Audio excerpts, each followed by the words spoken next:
What is going on, everyone? Chris from Pickdawgz.com here with the Wraparound, where we're going to be breaking down the NHL action for you going down on Tuesday, January 9th, 2024. Just a reminder, if you haven't already, smash that thumbs up if you like this content. Subscribe to our channel. Just past 100 million views here on our YouTube channel. Could not have done that without your guys' love and support. So thank you so much for that. The Wraparound definitely would not be where it is today without you guys. So thank you guys for that. If you're looking for my best bets on the board, make sure you head to Pickdawgz.com and click that Premium Picks tab at the top of the page. Get you sorted there. I want to put some money in your pockets as we carry through another loaded week of action. Got a ton of college hoops on the board for tomorrow. Got my NBA play of the day on the board, as well as a couple of NHL plays as well. So definitely make sure you check those out. Best way to go, though, whether it's just with me or you pair me up with someone else as part of the 2-for-1 or multi-capper promotion, is to check out a long-term pass. I can tell you for sure tomorrow, there are going to be plays on the board on my premium side that you can only get if you have one of those long-term passes. They're not going to be available in any daily passes. And tomorrow, the 3-day and the 7-day passes are actually going to be less than buying each of Tuesday's packages individually. So definitely make sure you hop on those. I can tell you guys, I promise you, it's a great value. You're not going to regret it. I can feel, another hot streak coming around the corner. I'm going to Vegas in a couple of weeks, and that's when, things really start to pick up. Like Mitch, whenever I go to Vegas, the books better watch out. That's all I'm saying. But anyways, that's going to be then. Still got tons of action today, like I said. So definitely check out those packages. But we got 10 games on the NHL card to look at here. You guys know the drill. You ready? I'm ready. Let's get into it.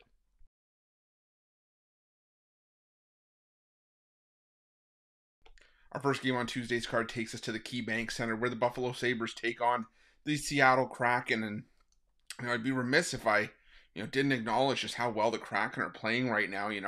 Sure, they're 7-6-6 on the road, 9-8-3 at home, but they've won 6 in a row now. Playing some of their best hockey of the season, 8-0-2, so a 10-game point streak going on right now. And yes, a lot of that came at home, which is probably good for Seattle considering they hadn't played their best hockey at home going back to last year. But the impressive thing for Seattle here is that they're doing it with defense for the most part. In all 8 wins, they've given up 2 goals or less, including 7 of those 8 wins where they've given up 1 goal or less. The Buffalo Sabres, they picked up a couple of wins here and there, and they did it on the road. They've had a decent record at home this season, 8-9-1, but it could definitely be a lot better. And the Seattle Kraken right now, for my money, are just playing too well to pass up this kind of price with. I think there's just still some sort of stigma with Seattle that this is still the same Seattle team that struggled their way through the first part of the season. Yeah, I'm not laying this price with the Buffalo Sabres in this one. Give me the Seattle Kraken at even money here.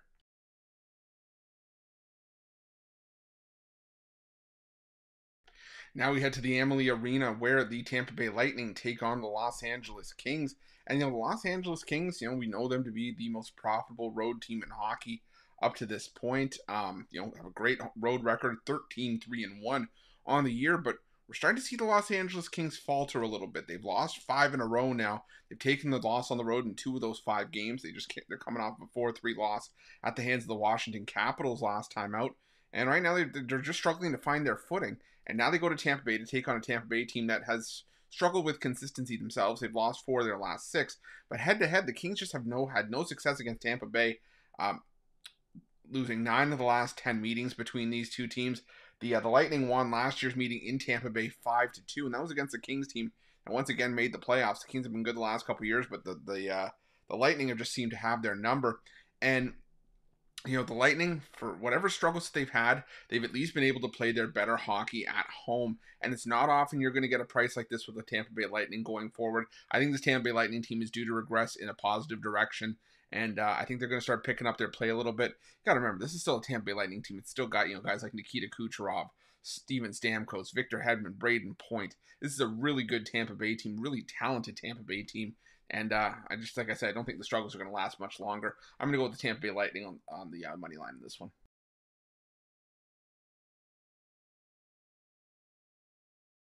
Now we head to the Scotiabank Arena, where the Toronto Maple Leafs host the San Jose Sharks. And we just saw this matchup a few days ago, and it was the Toronto Maple Leafs winning that game by a final score of 4-1. And I just look at this matchup, and I think, really, what's going to be any different? I mean, the concern for me here, again, like I said with the game, the first meeting a couple nights ago, is that as a Leafs fan, this game concerns me because it's a game the Leafs should win handily, and the line reflects that with the Leafs being outrageous -450 favorites. They are 9-7-2, so basically 500 at home, and they're 11-26 overall in the puck line this season. But the San Jose Sharks are just so bad. They keep finding ways and new and creative ways to lose. And they're back to looking like the San Jose Sharks that started the year terribly. They've scored 1 goal or less in 5 of their last 6 games. This losing streak in double digits now for the Sharks. There's just nothing here that makes me want to back San Jose. It's Maple Leafs puck line or nothing here. If you really want value, you might have to go to -2.5. But for me, it's just going to be Maple Leafs -1.5 as a pick for this one.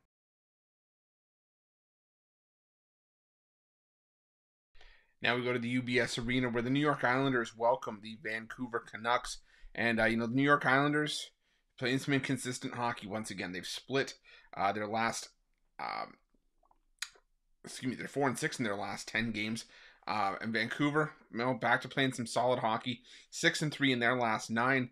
But what's impressive for me with Vancouver is that they've looked really good so far on this East Coast road trip. Sure, they had a close loss to the St. Louis Blues, and that's fine. But even on the second half of a back-to-back here, they're coming off of a beatdown victory over the New York Rangers. They've scored 6 goals in each of their last 2 games against some pretty formidable opposition in the Rangers and Devils. And the Islanders, well, they've started to look back to being the Islanders, the team that was trying to win low-scoring games and trying to win games by still scoring just 2 or 3 goals a game. And it's not going to work with this Islanders team. They've gotten used to playing those high-scoring games. The goaltending's been shaky, and I just think the Islanders are right now not a team I'm interested in backing, especially only being 500 at home. The Vancouver Canucks 12-7-2 on the road, still one of the more profitable teams overall in the NHL this season. I think there's value here with the Canucks at even money. I'm also going to take the over 6.5 here, though. The last 7 meetings between these two teams have all gone over the total. I think the Canucks win a high-scoring game, similar to what we've seen from the last 2 games from the Canucks as well. So give me the over and give me the Canucks at even money on the money line here.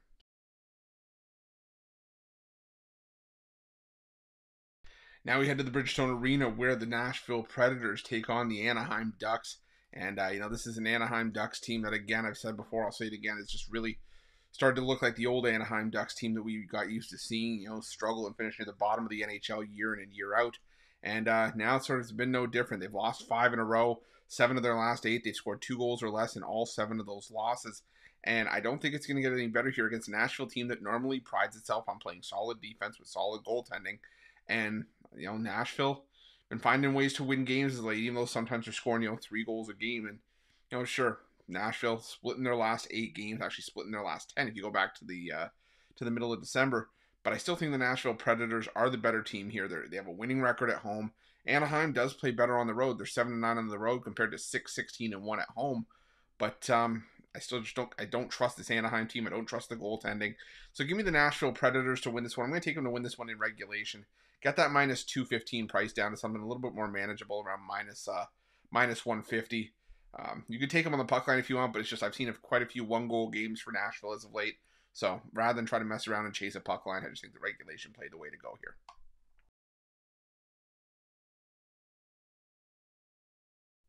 Now we head to St. Louis to the Enterprise Center where the Florida Panthers visit the Blues. And, the St. Louis Blues play their best hockey at home. It's been like that pretty much all season long. They're 12-6 at home this season. But the Blues continue to be inconsistent, and the one thing they are doing consistently is struggling to score. They've scored 2 goals or less in each of their last 5 games. And thankfully, the defense has been able to bail them out in a lot of those situations. They've won 3 of those 5 games. Mainly because they've given up 1 goal in the 3 wins, but they've also given up 2 goals in a loss and gave up 4 goals to the Pittsburgh Penguins in a loss as well. So you can see there that, the defense can keep you in games, but there's a lot of times where even if the defense plays well, you still got to be able to score goals. And that's just not something that I'm trusting them to be able to do against a Florida Panthers team that's playing well themselves. They've won 7 straight. And the difference for me here is that you have a team that's playing well, scoring goals, against a St. Louis team that's playing some decent hockey, but doing so by winning low-scoring games. I trust the team that's going to outscore their opponent a lot more than I do the one that isn't. So give me the Florida Panthers in this one. I'm going to take the Panthers to win this one in regulation. Get that -170 price down, something around -115, but you could definitely take the money line. Use that -170 as maybe a parlay piece if that's within your wheelhouse.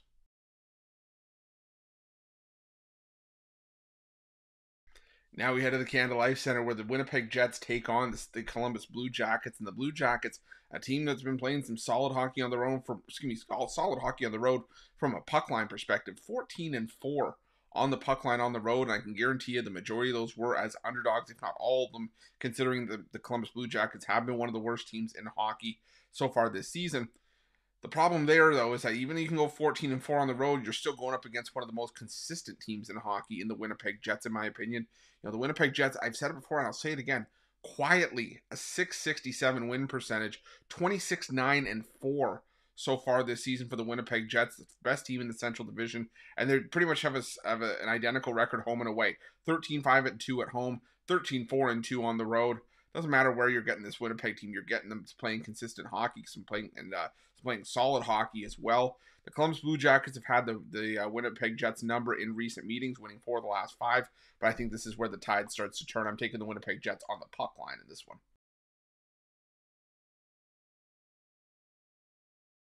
Now we head to the United Center where the Chicago Blackhawks take on the Edmonton Oilers, and I tried riding the Calgary Flames against Chicago, and trying to see if maybe the Flames could take advantage of the Blackhawks without Connor Bedard, but Calgary couldn't get the job done. But I do think that Edmonton probably can.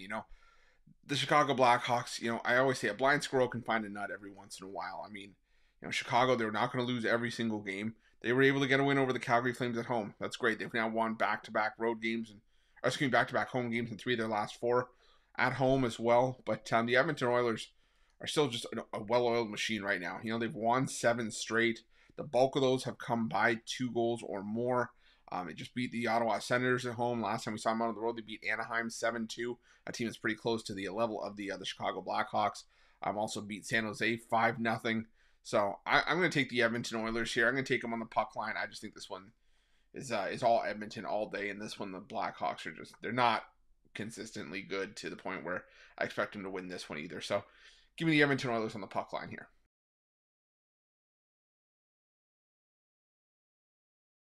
Now we head to the Mullet Arena where the Arizona Coyotes take on the Boston Bruins. And, the Bruins coming into this game on the back-to-back. They fell short in a shootout on Monday against the Colorado Avalanche. So maybe you would come into this one thinking, well, they're on the back-to-back. Can't be a good look. I mean, especially with a shootout being played there as well. And in certain spots, I would agree. But right now, the Arizona Coyotes are just not playing good hockey. They've lost 3 straight. They've scored 2 goals or less in 4 straight and in 5 of their last 6. And this is an Arizona team that tends to play their best hockey at home, but they've lost 3 straight at the Mullet Arena by a combined score of 15-4. Getting blown out by the Jets, the Islanders, and the Panthers, and even a Bruins team on the back-to-back is still one of the best teams in hockey. I just need to see signs of life from Arizona, or I would need to see a little bit more plus money if I was going to take a shot with them here.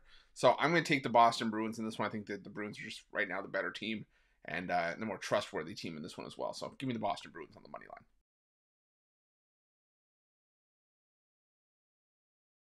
And our final game on Tuesday's card takes us to the Scotiabank Saddledome, where the Calgary Flames welcome the Ottawa Senators. And the Calgary Flames, I mentioned earlier, they took one on the chin against the Chicago Blackhawks.